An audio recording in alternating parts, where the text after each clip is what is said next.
Inclusion delusion. That is the subject of this evening's Talking Points memo. 6 days after Donald Trump won the presidency, many on the left are still angry and depressed. Thousands are protesting in the streets, believing they will soon be victims of oppression or something not good. Most of the demonstrators are peaceful, some are not. Today in Los Angeles, hundreds of school kids walked out of class, showing their disdain for the election. Be interesting to hear what is bothering these students. I suspect many of them have been inspired by immigration activists who have been working the West Coast very hard. Apart from wanting open immigration, one of the main beefs on the left is that the philosophy of inclusion is endangered by Trump. It's irrational for people to say they voted for Trump for change when in reality the very policies that President Obama put in place actually helped whites and blacks and Latinos. And what I believe is that when you have fear rooted in racism, it's irrational. America, at its best, is inclusive and not exclusive. That we insist on the dignity and God-given potential and worth of every child. I've heard everything from kids afraid to go to school because they're not sure their parents will be home when they get there. I've heard some families talk about not going to work. I've heard some people afraid to walk the streets because they may look like they're Muslim. Apparently, the anti-Trump people believe that 8 years of the Obama administration have brought about an American unification, that we are basically harmonious in this country. And now, all that harmony has been dissolved because Trump was elected. Is it me, or is that point of view about as strange as Kanye West wanting to run for the White House? Fact is, more than 60 million Americans do not feel that President Obama included them in his grand left-wing vision. Thus, they voted against continuing his legacy by giving power to Mr. Trump. Stated clearly, there is not a man on this earth more opposite Barack Obama than Donald Trump. 60 million folks, a huge crew. And again, many of them feel excluded, not included by the president's policies. Now let's get specific.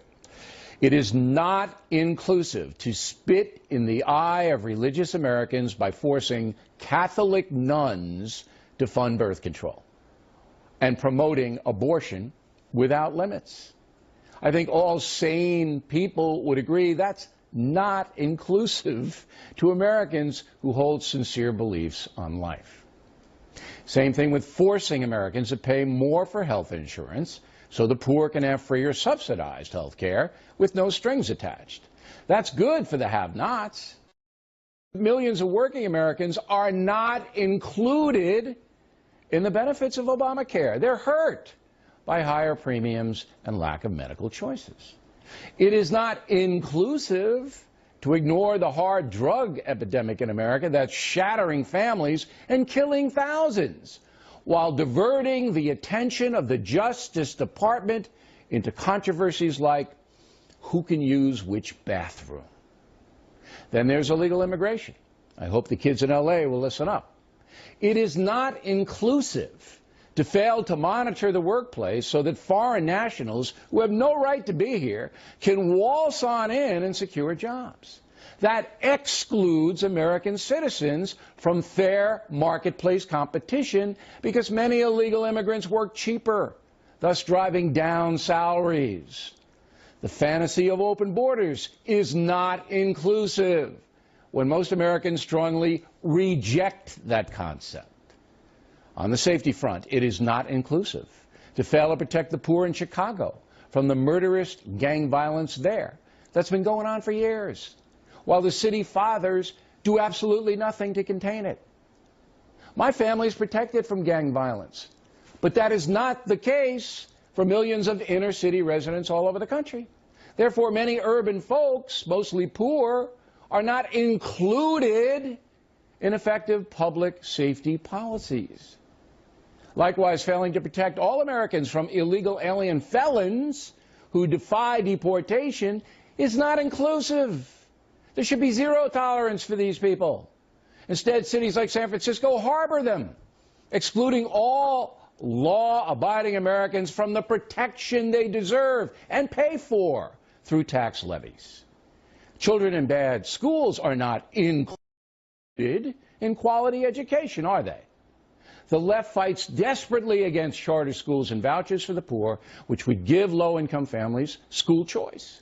Memo to the progressive community: opposing school competition is not inclusive at all. Hating your neighbor because he or she holds different life views is not inclusive. Despising white or black or Asian or Hispanic votes is not inclusive. Disparaging gays is not inclusive. But forcing business people to support gay nuptials when their religious beliefs are challenged is not inclusive either.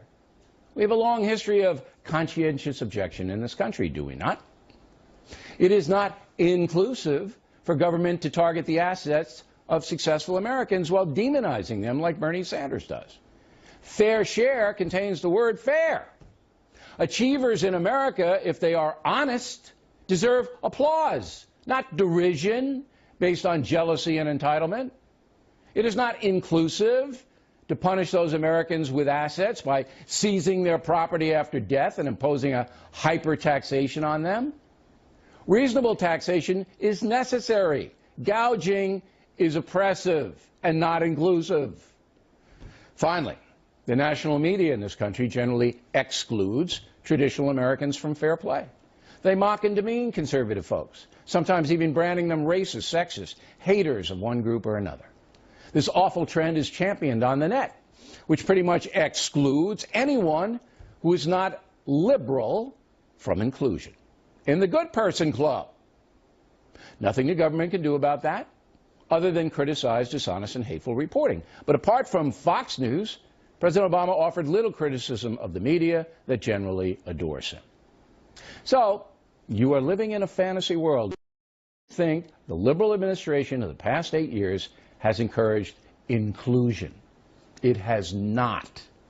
And the millions of Americans who were excluded by the Obama administration have now put an end to the inclusion